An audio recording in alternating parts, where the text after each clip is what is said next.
Olá, amigos. Você está na República dos Santos e aqui você não perde nunca. E vamos comentar o empate de 1-1 entre Santos e Fluminense hoje na Vila Belmiro, que acabou por decretar a classificação do Santos para a pré-Libertadores, né?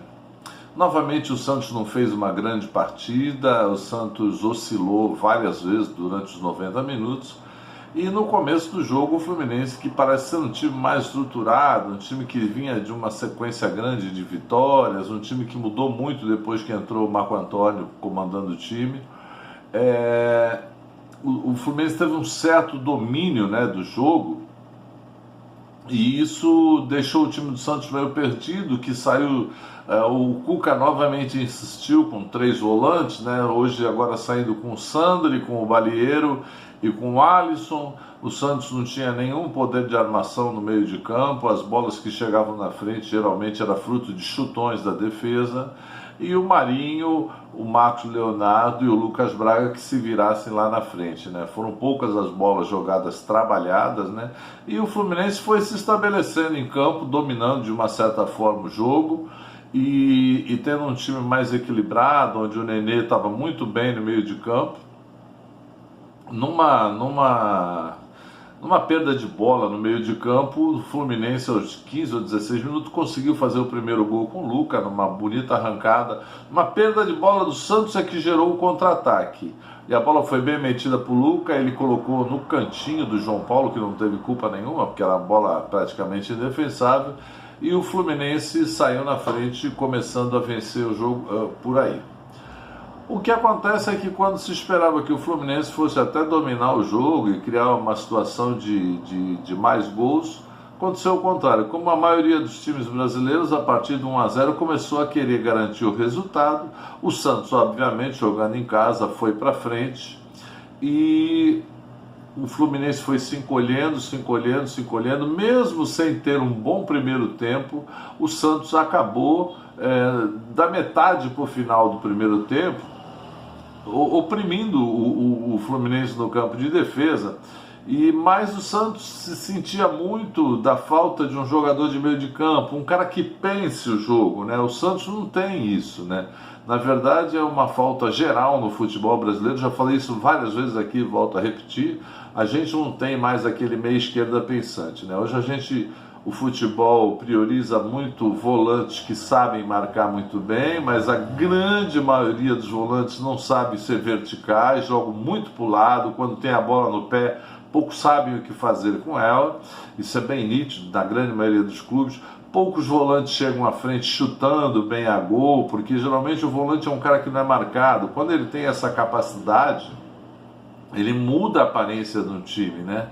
Mas não é essa característica do Alisson, não é essa característica do Sandro, e esse Balieiro também é um garoto muito dedicado, mas ainda está amadurecendo e precisa se tornar um jogador mais vertical, como o Sandro já está tentando ser e o Alisson nunca conseguiu ser. Então isso gera essa situação várias vezes quando o Santos pega o time. Quando o Fluminense começou a se fechar, a coisa ficou pior ainda, né?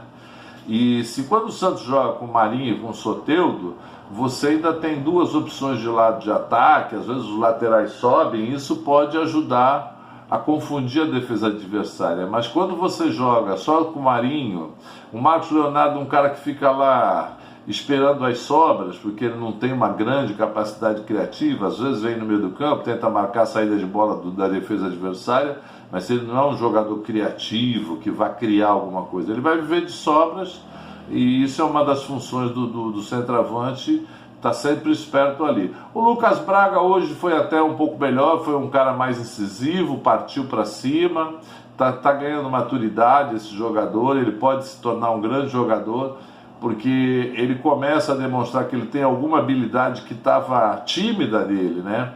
Uma postura mais vertical, uma postura mais de ir para cima do time adversário, não ficar tocando muito para trás. E ele nos últimos jogos tem mostrado isso. Mas até o final do primeiro tempo o Santos dominou o jogo, mas sem conseguir ser grandes jogadas, grandes situações, sem forçar nenhuma grande situação do goleiro do Fluminense. No começo do segundo tempo, o Cuca tirou o Luiz Felipe, que até vinha fazendo uma boa partida, e colocou o Madison ali, puxando o Alisson para jogar na zaga, e colocou o Soteldo no lugar do Marcos Leonardo. Quando ele fez isso, eu fiquei me perguntando aqui, quem é que vai ser o centroavante do time, né? E realmente não tinha centroavante fixo, né? Uma hora, no primeiro tempo já tinha acontecido isso, teve uma hora que ele mandou o Marinho e o Lucas Braga trocarem de posição, um pela direita, outro pela esquerda e vice-versa, e aí no segundo tempo isso ficou meio indefinido. Uma hora o Soteldo caía pela esquerda, tem horas que ele caía pelo meio, às vezes o Marinho lá pela direita, teve algumas vezes que ele foi para a direita também. O jogo ficou uma tentativa confusa de confundir a defesa do Fluminense. Mas o Fluminense, que no segundo tempo se restringiu apenas a se defender, conseguia barrar as maiores chances do Santos, que não foram nem tantas, apesar do domínio, mas o time do Fluminense conseguiu se plantar lá atrás, fez muita cera, um jogo que teve muita violência, muito chute por trás no tornozelo, muita torção, mesmo sem, teoricamente, aparentemente ser um jogo onde eles estavam se respeitando, nas bolas divididas o jogo foi bem incisivo, criou muitas situações, o juiz teve um pouco de dificuldade de controlar o jogo. E depois o Santos, nos últimos 15, 20 minutos, começou a atacar no seja o que Deus quiser. Vamos para cima e joga a bola lá para frente. O Madison, é bem lembrado que o Madison, que entrou no segundo tempo, com 15 ou 20 minutos de jogo, ele se machucou. E entrou o Bruno Marques no lugar dele, que é um centroavante que, nesse tipo de jogo, ele incomoda bastante, porque ele é bem alto, ele consegue chegar perto do gol adversário, incomodar, criar uma segunda bola, uma raspada de cabeça, e o Santos começou a pressionar, por fim o Cuca acabou colocando o Jean Mota já nos últimos 5 minutos lá no lugar do Vinícius Balieiro, que já estava sem função, porque praticamente o Fluminense não atacava, né? E entrou o Ângelo entrou no lugar do Lucas Braga no finalzinho, já jogou muito pouco. Mas nesse vai não vai, o jogador do Fluminense acabou fazendo uma falta boba ali no meio de campo, que gerou a falta, que gerou o gol do Santos, que nasceu o gol do Santos. E o que aconteceu? Ele foi responder para o juiz acabou se sentindo agredido verbalmente por ele e expulsou, que a situação ficou até um pouco melhor para o Santos. E nessa falta o Soteldo jogou em cima da área e quem tinha acabado de entrar, né, o nosso querido e tão falado Jean Mota, acabou se tornando o herói improvável do jogo, conseguindo um empate que acabou classificando o Santos, porque o Atlético Paranaense perdeu do Grêmio e o Bragantino empatou com o Goiás. Então, com esse um pontinho, o Santos ficou garantido já na pré-Libertadores, vai fazer o último jogo com o Bahia, que também se livrou do rebaixamento, vai ser um amistoso lá na Bahia. O Santos vai conhecer Salvador, brincar por lá, porque o jogo não tem mais importância nenhuma, né? A gente espera que esse seja um jogo treino de preparação para o Campeonato Paulista, que começa logo a seguir. Eu vou criar um quadro aqui nesse programa, eu gostaria de que vocês alimentassem isso, né? O quadro vai se chamar assim: vocês perceberam o que eu percebi? Tá? Então eu vou começar com... Vocês podem colocar coisas que vocês viram no jogo que vocês acham que ninguém viu, tá? Eu vou colocar uma aqui que foi... Vocês repararam o goleiro do Fluminense tendo cãibra? Sabe o goleiro ter cãibra? Cãibra é o resultado de um esforço maciço que você faz, que sacrifica o músculo e por um sistema de defesa do corpo ele trava, é uma dor violenta, mas obviamente que a função de goleiro não leva esse estresse do músculo que ele leva cãibra. Então, e o pior, o que me dá mais raiva é o cara falar que está com cãibra e o juiz para o jogo, porque tem que parar, e não chama a atenção dele, desculpa, não fala um ai, não faz um comentário, e o goleiro fazendo cera, fingindo que teve algum problema. Você viu isso? Você reparou? Então, se você reparou mais alguma coisa no jogo que eu não reparei, coloca nos comentários aqui embaixo. Análise individual do time do Santos no gol, vamos ver aqui. Nós tivemos o João Paulo no gol, foi muito bem, não teve culpa nenhuma no gol, ele fez o que pôde, fez duas grandes defesas, uma até a bola já tinha parado a jogada que foi impedimento, mas foi uma grande defesa espetacular, um jogador do Fluminense saiu praticamente na cara dele, ele conseguiu defender, ele pegou um chute do Fred também muito difícil, uma bola que veio no lado direito dele, entre ele e a trave, ele fez uma belíssima defesa. Não comprometeu, é um goleiro que eu gosto, eu acho que é um cara que dá confiança para o time.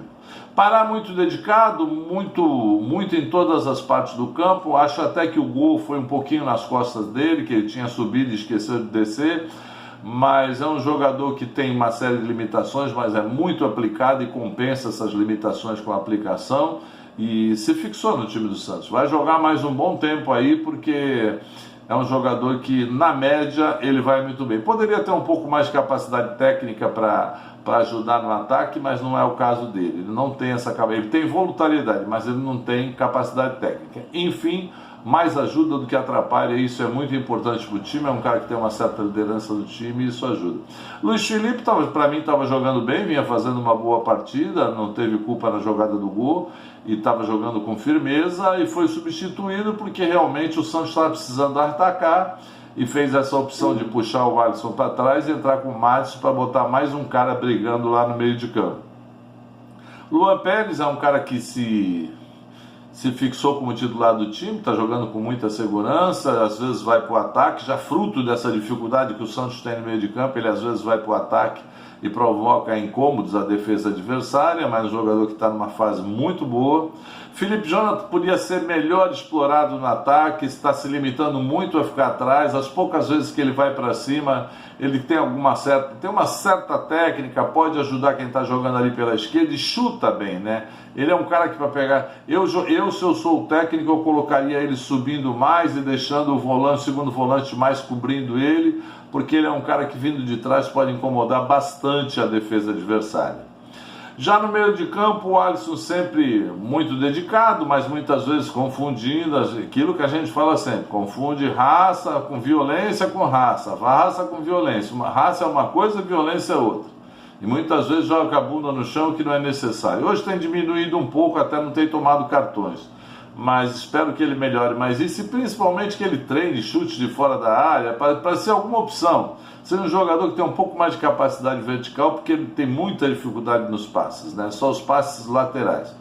O Sandro é um jogador que está se fixando, é um jogador que a gente percebe que tem alguma técnica, já é um jogador que tem alguma verticalidade, que procura uma jogada mais incisiva, poderia fazer mais isso, precisa ser liberado técnico para fazer mais isso, mas ainda se preocupa muito mais em marcar do que atacar. E faz muita falta no time do Santos um segundo volante que chegue um pouco mais à frente. Nós já tivemos o Pituca, que era um volante que tinha uma certa habilidade, mas não tinha essa capacidade de chegar na frente. Eu espero que o Sandri supra essa dificuldade que o time do Santos teve. O Balieira ainda está muito frio, muito verde ainda está procurando mais marcar, não tem nenhuma uma capacidade para chegar na frente, que é o que eu comentei com o Sandri, é um problema que tem no time. Mas a gente tem que dar um tempinho mais para ele começar a jogar mais partidas inteiras porque isso vai gerar autoconfiança e quem sabe ele até mude para melhor essa postura. Já na frente, o Marcos Leonardo viveu só de sobras, porque ele não tem uma capacidade técnica muito grande, sobrou muito pouca coisa para ele no primeiro tempo, no segundo foi substituído. O Marinho continua um jogador diferenciado, mas não está sendo o Marinho que foi durante o campeonato, tem muita vontade, muita dedicação, quer muito ganhar, quer muito até provavelmente ser artilheiro do campeonato, mas não sei se ele está numa fase de saturação, numa fase de final de temporada, não tem conseguido ser o jogador que encantou o país aí no ano passado e no começo desse ano. Depois, na própria final da Libertadores, ele já não jogou muito bem e não tem feito grandes jogos, apesar que é um jogador que sempre preocupa a defesa adversária. Por outro lado, Lucas Braga, que entrou bem no jogo, entrou sendo incisivo, foi para frente, se dedicou bastante, está começando a ser um jogador que incomoda bastante a defesa adversária, porque tem verticalidade.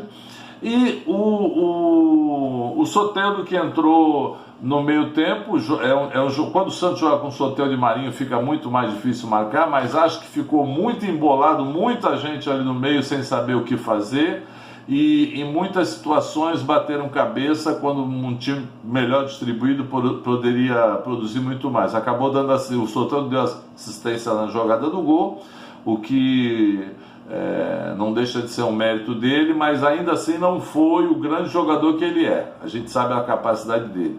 É acima da média, mas não foi o grande jogador que ele é.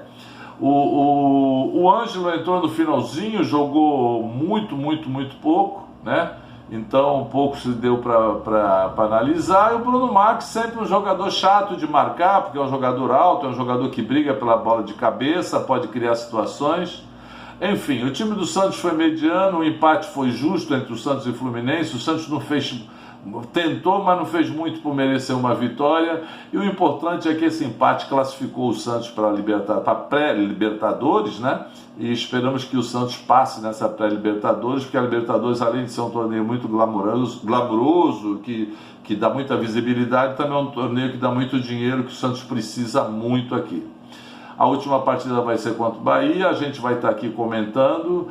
Deixe seus comentários aí embaixo, se inscreva no canal, participe com a gente, porque você está na República do Santos e aqui você não perde nunca. Um grande abraço do Ricardo Pérez.